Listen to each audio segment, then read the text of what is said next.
Antes de lermos, gostaria muito de compartilhar com os irmãos que hoje inicia-se então nossa primeira meditação a respeito sobre a ressurreição de Jesus Cristo. Que impacto tem a ressurreição de Cristo na igreja, na nossa vida atual? O que acontece quando Cristo entra no nosso coração e começa então a mudar a nossa vida? Começa então a brotar e frutificar o nosso coração. Então, nós teremos algumas séries que iniciará hoje, a primeira meditação, no próximo domingo e depois no terceiro domingo, assim, se encerra, assim é o planejado que nós queremos. E o nome dessa série é Da Cruz à Vida, a obra redentora do Rei Prometido. Da cruz à vida, a obra redentora do Rei Prometido. Então, agora será um start, irmãos, onde nós iremos meditar um pouco, porque nós sabemos que o mundo, lá no dia 20 de abril, vai comemorar o quê? Páscoa. Vai comemorar o quê? Coelho, chocolate, ovos, não sei o quê. Energias positivas, muitas coisas assim. Só que para nós, igreja, povo do Senhor, nós sabemos que é o momento da ressurreição de Cristo. Um momento extremamente importante, crucial para a nossa vida. Porque Cristo Jesus, o nosso Senhor, ressuscitou. Então, se Deus nos permitir, dia 20, nós estaremos juntos aqui também, no domingo, agradecendo ao Senhor, louvando ao Senhor por tudo que o Senhor tem feito por nós. Então, o objetivo dessa mensagem hoje é preparar cada um de nós, o nosso coração, para a cruz, olhando Jesus desde o início até a sua morte, a sua cruz, revelando a natureza desse Messias que foi prometido lá desde o Antigo Testamento. Então, desde o Antigo Testamento, o Senhor ele é prometido, um rei ungido, aquele que vai salvar o povo. Só que não é um conquistador terreno. Não é um conquistador do jeito que eu gostaria que fosse, mas sim um servo-rei que veio para morrer no meu e no seu lugar. Então, irmãos, vamos abrir a palavra do Senhor e acompanhar a leitura de Mateus, capítulo 21, versículo 1 até o versículo 11. Diz assim a palavra do Senhor: Quando se aproximaram de Jerusalém e chegaram a Betfagé, ao Monte das Oliveiras, enviou Jesus 2 discípulos, dizendo-lhes: Ide à aldeia que aí está diante de vós, e logo acheis presa uma jumenta e com ela um jumentinho. Desprende-a e trazei-nos. E, se alguém vos disser alguma coisa, respondei-lhe que o Senhor precisa deles, e logo os enviará. Ora, isso aconteceu para se cumprir o que foi dito por intermédio do profeta. Dizei à filha de Sião: Eis que aí te vem o rei, humilde, montado em um jumento, num jumentinho, cria de animal de carga. Indo os discípulos e tendo feito com que Jesus lhe ordenara, trouxeram a jumenta e o jumentinho. Então, puseram em cima deles as suas vestes e sobre elas Jesus montou. E a maior parte da multidão estendeu as suas vestes pelo caminho, e outros cortavam ramos de árvores, espalhando-os pela estrada. E as multidões, tanto as que precediam como as que seguiam, clamavam: Hosana ao filho de Davi, bendito que vem em nome do Senhor, Hosana nas maiores alturas. E, entrando ele em Jerusalém, toda a cidade se alvoroçou e perguntava: Quem é este? E as multidões clamavam: Este é o profeta Jesus de Nazaré da Galileia. Essa é a palavra do Senhor. Vamos orar. Ó Pai, nós agradecemos a Ti, ó Pai, pela Sua palavra. Sabemos que ela é eficaz, que ela fala por si só. Ó Deus, tenha misericórdia de nós nesse momento. Possamos compreender o que o Senhor quer falar conosco e, de fato, que possamos aplicar, ó Pai, as Suas palavras ao sair da nossa igreja, ao sair desse tempo. Nós pedimos isso em nome de Jesus. Amém e amém. Irmãos, há uma frase que eu acho muito interessante, que diz assim: Cristo não foi reconhecido por sua majestade, mas por sua humildade. Não por seu poder terreno, mas por seu sofrimento voluntário. E quem fala isso? Agostinho de Hipona, um dos grandes pensadores do primeiro século, dos primeiros séculos ali, ele dizendo, olha só, Cristo, ele não veio só diante da sua majestade, mas diante da sua humildade, diante de um servo que veio morrer em resgate de muitos, por amor. Ele morreu e ressuscitou por nós. Então, irmãos, ao abrirmos aqui Mateus capítulo 21, nessa noite, nós entramos em momentos finais do ministério de Jesus. Isso daqui e são os ministérios e o ministério terreno de Jesus, o finalzinho. Então aqui o que nós temos? Primeiro, o cenário de Jerusalém. E essa Jerusalém aqui é uma cidade grande do rei, onde os profetas também foram perseguidos. E o centro também das esperanças messiânicas de Israel. Então Jesus ele vai a Jerusalém, e ele sabe que os passos dele ele está caminhando à morte. Ele sabe que ele não está indo ali para a festa, apesar de apontar uma festa, mas ele sabe que ele vai ser entregue por aquele povo que ele tanto ama, por nós também. Então ele se entrega ali. Então o que Mateus ele apresenta aqui para a gente é um rei diferente. Não é um rei espetacular, um rei forte, um rei maravilhoso, um rei bonito, um rei que de fato faz com que a gente fale assim, esse é o nosso rei, e nós estamos tranquilos. É um rei totalmente diferente, porque ele entra em glória, sim, mas montado em humildade.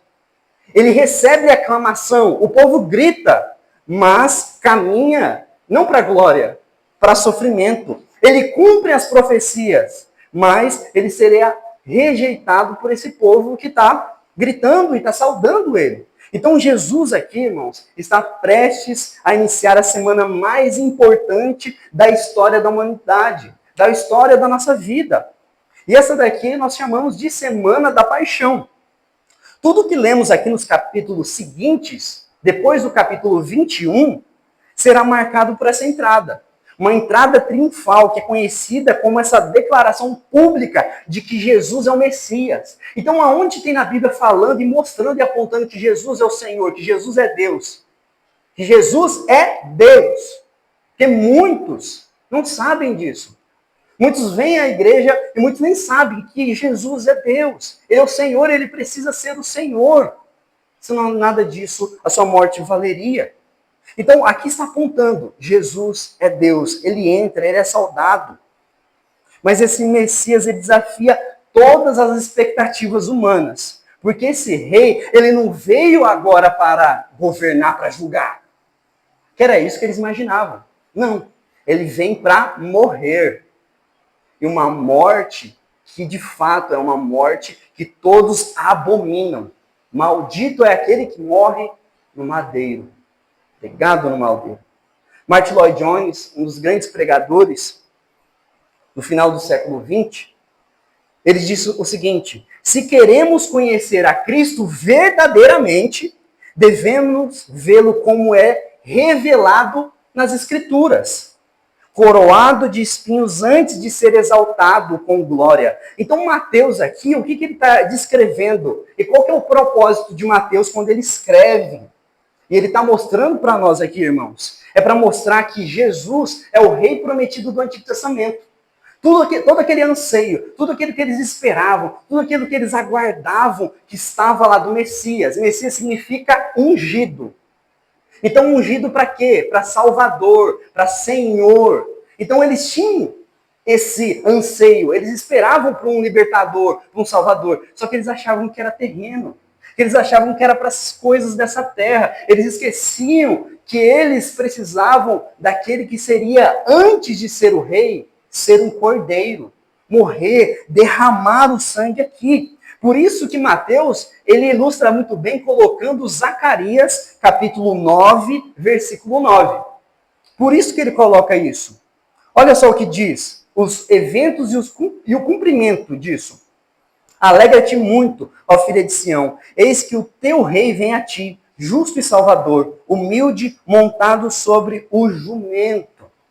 Essa profecia aqui é a chave para que a gente possa entender o que está acontecendo. Zacarias diz que o rei, ele não entra com arrogância. O rei verdadeiro, ele não entra com toda essa prepotência, com toda essa glória. Ele entra com mansidão.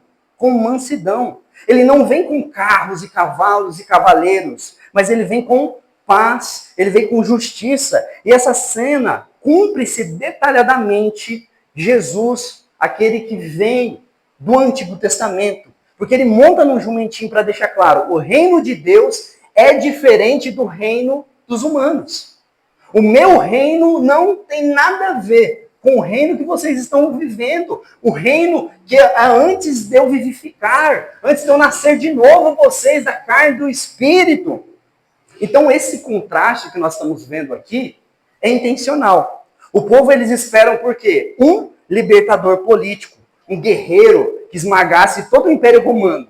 Eram os romanos que estavam ali agarrando eles, tirando todo o dinheiro, tirando impostos e realmente deixando com que eles não vivessem ali em paz.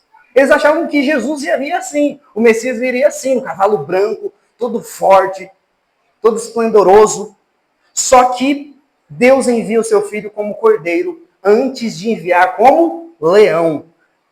Deus envia Cristo como servo antes de Senhor. E Deus envia homens de dores antes de enviar esse homem que vai ser exaltado ali. Portanto, à medida que a gente vai compreendendo esse texto aqui, irmãos, nós somos convidados a confrontar o que cada um de nós pensamos a respeito e qual é a nossa visão sobre Cristo. Será que nós estamos dispostos a seguir a Jesus pelo caminho da cruz? Essa é a pergunta que o Senhor tem para nós. Será que eu estou disposto a segui-lo pelo caminho da cruz? Ou eu quero um Messias feito à minha imagem? Um Messias que me atenda aos meus desejos terrenos, os desejos que eu tenho, os desejos que eu tenho projetado desde a minha infância, da minha adolescência. Ou eu quero de fato o Deus das Escrituras, o Cristo que salva a minha vida. Então, irmãos, essa entrada aqui é triunfal. É um início visível dessa jornada de Jesus Cristo, que ele é o Rei. E por isso a primeira coisa que nós iremos meditar, irmãos, é o cumprimento profético da vinda do Rei. Nós estamos vendo isso aqui, do versículo 1 ao versículo 5 do capítulo 21. Vemos aqui esse cumprimento profético. Por quê? Primeira coisa, irmãos, quando Jesus ele se aproxima de Jerusalém, ele faz o quê? Ele envia 2 discípulos para buscar um jumentinho. E aqui, de forma sábia aqui, ele sabia exatamente aonde o animal estava. E por quê? Porque Jesus sabia exatamente aonde o animal estava. Isso sempre me fascinou, porque como? Ele fala assim, e do nada o cara, ele não é nem propriedade dele, o cara deixa, beleza, ok. E aqui acontece isso, irmãos, porque não é um detalhe casual, mas o cumprimento preciso da profecia messiânica. Ou seja, esse é um Deus que cumpre o que ele fala. Ele usa os seus métodos com autoridade. Aqui está mostrando a autoridade de Jesus Cristo, irmãos. Por isso que Mateus ele cita Zacarias 9:9, dizendo assim, ó, alegra-te muito. Mais uma vez eu vou ler, ó filha de Sião, exulta, ó filha de Jerusalém, eis que o teu rei vem a ti, justo e salvador, humilde, montado sobre um jumento, sobre um jumentinho, filho de jumenta. Ou seja, sabe quando nós ouvimos em Lamentações, se eu não me engano, Jeremias falando que o povo peca porque não conhece a palavra de Deus? É isso. O povo, se tivesse lido, tivesse buscado a palavra de Deus, eles saberiam exatamente qual Jesus procurar, qual Messias procurar. E da mesma forma conosco, irmãos.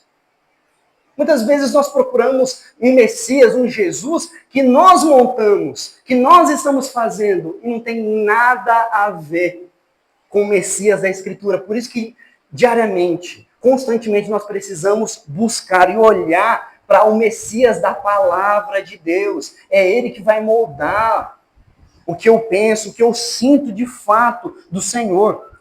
E olha só essa palavra humilde. eu falei assim, eu fiquei curioso, né? Eu falei assim, eu vou pesquisar o que quer dizer humilde, tanto no Antigo Testamento quanto no Novo Testamento. E esse termo aqui, irmãos, ele não significa só modéstia, mas ele descreve alguém que está sofrendo de forma voluntária, alguém que é submisso a uma pessoa, não está falando de só uma pessoa oprimida, mas alguém que é submisso. Alguém que sofre voluntariamente, ou seja, alguém que aceita a humilhação com fé e confiança no Senhor. E quando vamos olhar a mesma palavra em paralelo em Mateus capítulo 5, versículo 5, onde Jesus fala no Sermão do Monte, no Sermão das Bem-aventuranças, bem-aventurados mansos, porque herdarão a terra. Ou seja, Jesus aqui ele está mostrando para nós que o seu reino não é conquistado por violência ou prestígio, mas é pela submissão ao Pai. Então você quer viver o reino de Deus, você quer viver ao Senhor, você quer viver a palavra, nós precisamos estar submissos à vontade de Deus. E não à minha vontade, não o que eu penso, não o que eu quero, mas à vontade de Deus. E ele cumpre a profecia de Zacarias com exatidão, porque ele mostra que ele é um rei de paz, ele é um redentor manso, ele é justo. E ele vem para salvar os pecadores. Eu não mereço, mas esse Deus que é santo, que poderia me chicotear, poderia de fato me maltratar, e ele não estaria errado porque ele não peca. Ele vem com mansidão, ele vem com amor eterno, e ele nos abraça, ele nos chama para a salvação, e isso é maravilhoso. Porque muitas vezes a gente fica pensando o porquê do jumentinho. Qual que é a função do jumentinho? E na cultura hebraica, irmãos, os reis, eles montavam a cavalo quando eles iam para uma guerra. Mas eles usavam jumentos, mulas, em tempos de paz. Então, olha só, o rei, ele não precisa vir, e ele não vem com um cavalo branco, com cavalos, com rei, com outros reis, outros guerreiros. Não, ele vem humilde, com uma mula, com um jumentinho, porque é um rei em um tempo de paz. Ele não está vindo para julgar. É a primeira vinda de Jesus. A primeira vinda de Jesus é para mostrar como ele é servo, como ele é senhor, como ele é sofredor. E ele morre pelos nossos pecados, então ele vem manso. Então, se você quer conhecer o Deus manso, Cristo manso, a hora é agora. A hora é agora. Enquanto Cristo não volta, nós temos a liberdade de conhecer esse Deus manso. Esse Deus que cuida de nós. Esse Deus que nos perdoa. É justo. Ele não é bobo. Ele é justo. Mas ele é manso. Porque quando Jesus voltar na sua segunda vinda, nós não veremos mais um rei manso. Veremos um rei que de fato virá para condenar. Para mostrar de fato o que nós estamos fazendo de errado e condenar e levar aqueles tanto para o inferno quanto aqueles para o céu. Então, eles não observam, eles não leem a palavra de Deus e não entendem. Porque, como em Isaías 9, versículo 6 diz que o príncipe da paz, ele oferece reconciliação com Deus. Ele é o rei da paz. Ele não é um guerreiro de espada, ainda. É um rei de paz. Há um pregador muito importante, chamado, de muitos estudos e muito usado para o Senhor, o nome dele é Matthew Henry. Ele diz assim: Jesus montado num jumentinho é um sermão vivo. Ele não veio com ostentação, mas com graça. Não para destruir, mas para salvar. Então Cristo, ele não está apenas cumprindo esse texto antigo, sabe? Esse texto de Zacarias, esse texto de Isaías 53, mas ele está revelando de forma pública que ele é o rei de Israel. Mas não é o rei como eles imaginavam. Ele é o rei, mas não como eles imaginavam. Então, irmãos, o que nós precisamos aprender nessa primeira ideia? Qual que é o ensino fundamental sobre o caráter do nosso Salvador? É que Deus, ele cumpre cada detalhe da sua palavra. O Senhor, em Cristo, ele cumpre as suas promessas. Se ele diz que todo aquele que vem cansado, sobrecarregado, ele vai aliviar. Se você de fato está com seu fardo, se de fato você está triste, você precisa de um Salvador, como todos nós, como eu preciso, É esse o Senhor, esse o Salvador, porque ele cumpre suas promessas. Ele não está dizendo de qualquer forma, ele está dizendo que de fato ele aliviará, ele salvará cada um de nós. E aqui o texto está mostrando para nós que esse Jesus aqui, ó, não é o que o mundo fala, não é o que às vezes você imagina, mas o Jesus bíblico é o rei esperado. E ele jamais será moldado pelos nossos desejos. O mundo tenta, o nosso eu tenta, mas Jesus jamais. Porque ele é um rei humilde e ele não vem com ostentação. Ele não vem com grandes coisas. Da mesma forma o evangelho, irmãos. Esse evangelho de ostentação, esse evangelho que mostra um outro Jesus, é um outro Jesus. Não tem nada a ver com o Senhor, com o Salvador. Porque o Senhor, ele governa com esplendor, de fato. Mas uma simplicidade, por exemplo, da cruz de Cristo. Por isso, confie na palavra. Siga esse humilde. E cuidado, irmãos, com as suas falsas expectativas. Não adore um Cristo criado pela cultura, pelos desejos, mas adore o Cristo das Escrituras. E vem aí uma segunda ideia também, que nós podemos colocar aqui no texto. A segunda ideia está no versículo 6 e 7, que diz o seguinte: a soberania de Cristo sobre todas as circunstâncias. Então nós vimos que o nosso Deus, nosso Salvador, Jesus Cristo, esse rei que cumpre tudo, ele é um rei que cumpre as promessas. Deus cumpre suas promessas. E a segunda coisa é que ele é um soberano.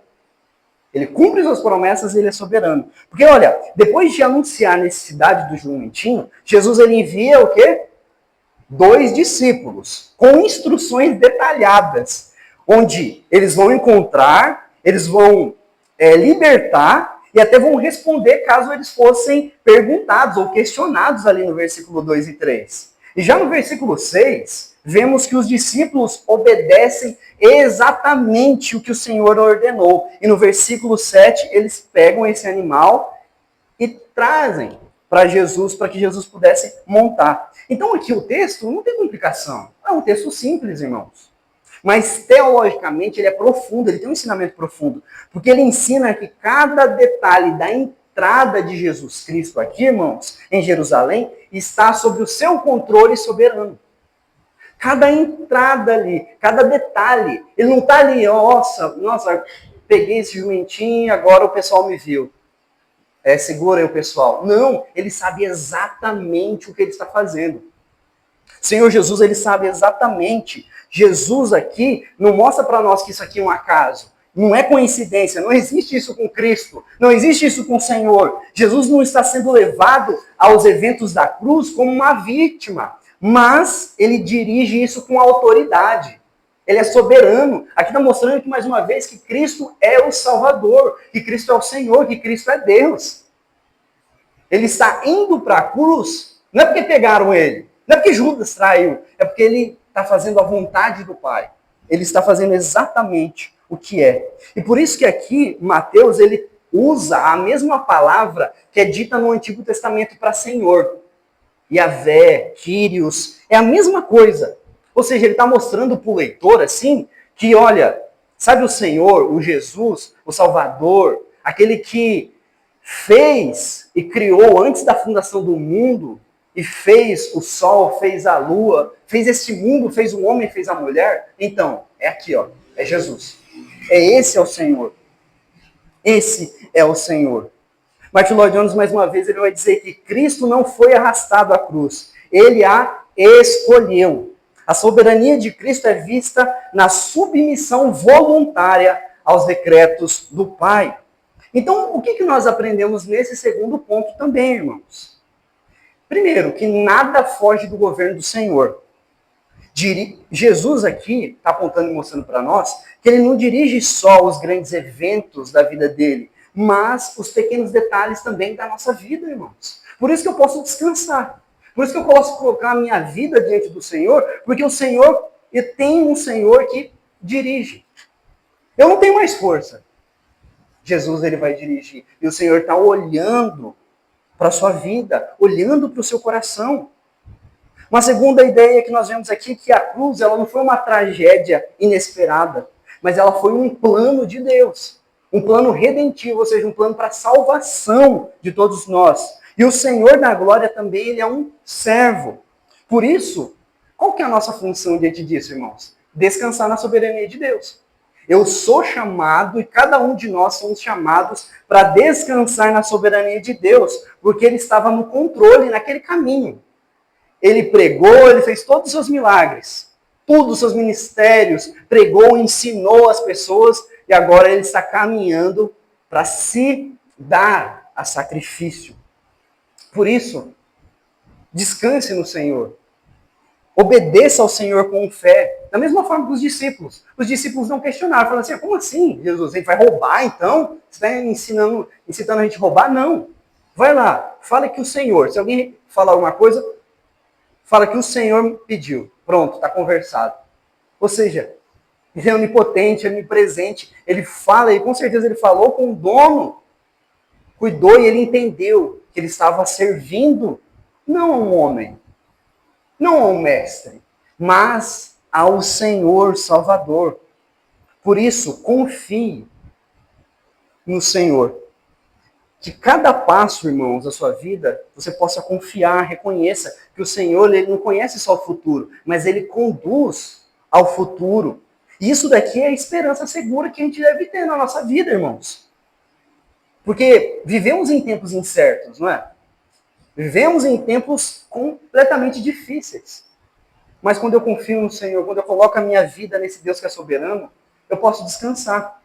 Porque ele governou tudo. E o texto está mostrando que ele governou. E ele fez exatamente da forma como ele planejou. Ainda mais a nossa vida.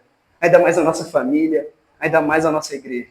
Confie nesse Senhor. E a terceira e última ideia que nós vemos aqui, vimos que o nosso Deus ele cumpre as suas promessas. Nós vemos que o nosso Deus, ele é soberano. E aqui nós vemos agora uma falsa expectativa do povo, que está no versículo 8 e 11. Falsa expectativa desse povo, dessa multidão. Por quê? Porque após preparar esse jumentinho, após os discípulos obedecerem, a gente vê essa cena agora acontecendo uma transição pública, uma procissão pública aqui. Porque a multidão entende e estende seus mantos ao caminho. E eles começam a falar com muito entusiasmo, né? Eles começam a gritar, começam a ficar, parece, histéricos ali. No versículo 9. Hosana ao filho de Davi, bendito que vem em nome do Senhor. Hosana nas alturas. E às vezes você pode perguntar, e você está essa noite perguntando, o que é Hosana? Hosana é uma palavra que vem do hebraico, que significa literalmente, salva-nos, por favor. É isso, Hosana nas alturas, salva-nos, por favor, ó Messias. E esse aqui era um clamor oriundo aqui dos Salmos. A gente vê, por exemplo, o Salmo 51, Salmo 118, vemos aqui eles usando essa palavra aqui, essa expressão. Só que com o tempo, essa expressão ela muda e ela vira como se fosse um júbilo, como se fosse uma expectativa de Jesus, do Salvador. Então agora eles estão ali gritando, salva-nos, por favor, hosana nas alturas. E a multidão, então, está empolgada.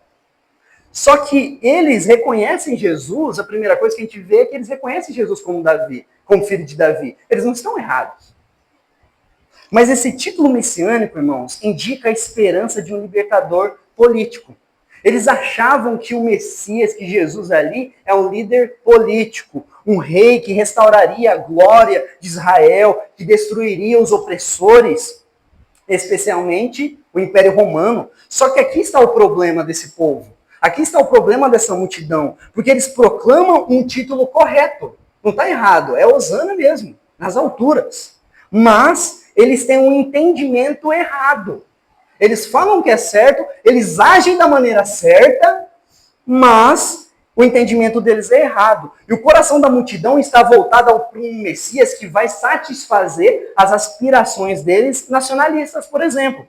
Eles não estão em busca de um Salvador que vai morrer pelos seus pecados. Eles estão em busca de um homem ali que vai fazer com que o Império Romano vá embora e agora o povo de Israel, a nação de Israel, é felizarda ali.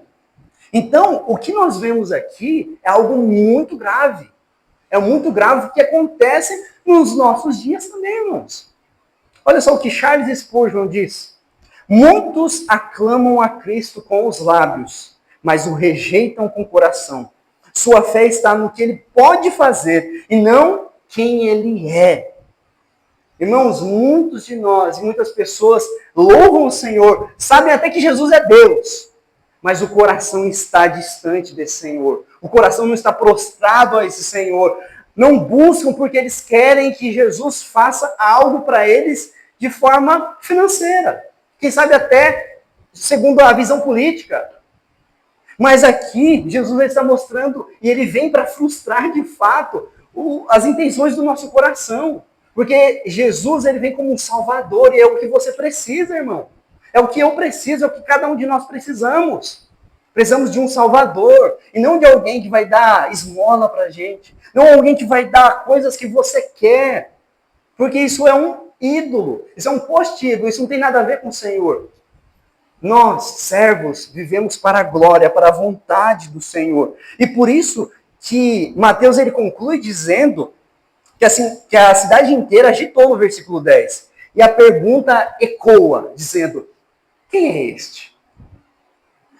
A multidão, de forma reveladora, que eu não imaginava que eles poderiam dizer isso, eles conheciam, eles falam certo. Olha só, no versículo 11 diz, este é o profeta Jesus de Nazaré da Galileia. Então, irmãos, ainda que a verdadeira parte, eles estão dizendo ali é certa, essa resposta não reconhece plenamente a identidade de um Messias prometido. Por mais que eles estão falando a palavra correta ali, ó, no exame, na prova, eles passaram, foram com 10. Mas o que eles levaram de fato de conhecimento para a vida, o que eles entendiam, 0. Porque eles achavam que Jesus era outra coisa. Outra coisa. J.C. Ryle, ele diz que a multidão estava disposta a segui-lo com palmas, mas não com a cruz. A falsa fé se revela quando o Cristo que adoramos não responde às nossas expectativas. Então, muitos hoje buscam, e muitas igrejas estão lotadas porque elas querem um Jesus ali dos milagres. Um Jesus que faz você falar línguas estranhas. Um Jesus que faz você fazer coisas extraordinárias. Ou um Jesus que vai deixar você quietinho ali, mas vai dar e vai fazer exatamente o que você quer. Você ora e ele dá, aparece. É quase uma mágica. Só que a verdadeira fé é crer em um Messias da Escritura. Não o que eu quero, não o que eu estou pensando, não o que falaram, mas o Senhor da Escritura, que vem, que morre e que muda a nossa vida. Não é para a gente viver da mesma forma, é para a gente mudar o nosso coração. Então o que nós aprendemos com isso, irmãos? Que é possível ter palavras corretas sobre Jesus e ainda ter um coração longe dele. É muito interessante isso, porque é possível, irmãos, você estar perto de Jesus, andar com Jesus, mas estar distante dele. Um exemplo, Judas. Judas era um líder ali, ele era tesoureiro. Jesus e os discípulos confiavam em Judas Iscariotes, mas o coração dele não estava ali. Ele estava andando com Jesus para ver o que ia dar. Isso deve sondar, e a gente deve sondar nosso coração, irmãos. Será que eu estou aqui pronto para ir para a cruz ao meu Senhor? Ou eu estou aqui só por oba-oba? Será que eu estou aqui servindo ao meu Deus só por conta dessa... Porque é bonito? Porque tem cânticos? Porque tem uma palavra? Porque tem os irmãos que são legais? Ou é porque de fato, mesmo que venha uma tempestade gigantesca, mesmo que o Estado venha com fúria total para nos matar, você não nega Cristo? Precisamos pensar nisso, irmãos. O verdadeiro Cristo, ele não se molda aos nossos desejos, mas aquele que cumpre a vontade do Pai. Então, é fácil você perceber. Se você vê um pregador, se você vê alguém na igreja, se você vê algum vídeo, alguém falando muita coisa que está fazendo você sorrir, sabe? Você está falando assim, nossa, que palavra maravilhosa. Opa, calma aí. Um alerta, calma aí. Jesus, ele não fica passando muita a mão em mim assim, não. Jesus, ele veio para mudar. Jesus veio para trabalhar no meu coração. Então, acenda ali a lâmpada vermelha. Um alerta ali. Porque a fé genuína reconhece que Jesus é de fato esse. Não é? Eu olho aqui e falo assim, Jesus, eu gostaria que o Senhor falasse que eu não precisava perdoar, sabe? Seria muito melhor. Seria muito melhor, Jesus, se você falasse assim para eu não ser manso, calmo, tranquilo. Que o Senhor falasse para mim não dar outra face. Seria maravilhoso. Mas eu creio, eu sigo o Senhor, mesmo muitas vezes meu coração querendo. Porque eu sei que esse é o Cristo, eu sei que esse é o Salvador da minha vida. Como Martinho Lutero, o grande reformador, disse, Deus nos dá o Salvador do que precisamos, não o que desejamos. E é isso que é a graça. Você está pronto para ouvir, igual Paulo ouviu? A minha graça te basta? Senhor, mas eu estou trabalhando, eu estou fazendo tudo certinho, sabe? Porque o Senhor não está dando ali e tal, não está abençoando as coisas que eu estou fazendo. E Jesus fala para você, a minha graça te basta. Você abandonaria ele? Ou você estaria ali dizendo, amém, Senhor, eu te sirvo e me ajude a crer, a confiar no Senhor. Irmãos, precisamos ter isso, e entender e compreender essas questões e aplicar isso no nosso coração, dizendo, primeiramente, avaliar suas expectativas. Que Cristo você segue? O Cristo do mundo ou o Cristo da Bíblia? Irmãos, aqui nós vemos também um chamado para a gente aprofundar um conhecimento. Às vezes a gente não tem um conhecimento bíblico. E por isso que facilmente nós seremos enganados. E às vezes a gente não consegue nem responder aos outros. E outro, adore a Cristo pelo que Ele é, não pelo que você espera que Ele faça. E outra, prepare-se para segui-lo até o fim. É isso que o Senhor Ele cobra adoradores que buscam em espírito e verdade e com fidelidade. E essa fidelidade é mesmo se tiver tudo indo mal, viu? Mesmo se nada estiver bem. Então o Senhor Ele pede, Ele chama cada um de nós. Por isso, irmãos, a pergunta para hoje não é apenas quem é este, né? Tem até um sermão famoso, né? Muito maravilhoso, assim, impactante. Quem é este? Que até o mar obedece, o vento do mar obedece. Mas aqui a pergunta, né? A resposta não é essa para nós essa noite. É, como responderemos a esse rei? Será que eu vou seguir esse rei, esse Jesus, mesmo ele não atendendo o que eu quero? Será que eu vou adorar esse Deus, mesmo quando ele não me curar? Igual ele fazendo com Paulo, Paulo sentindo essa dor, um espírito vindo de Satanás, ele, a minha graça te basta. É isso aí.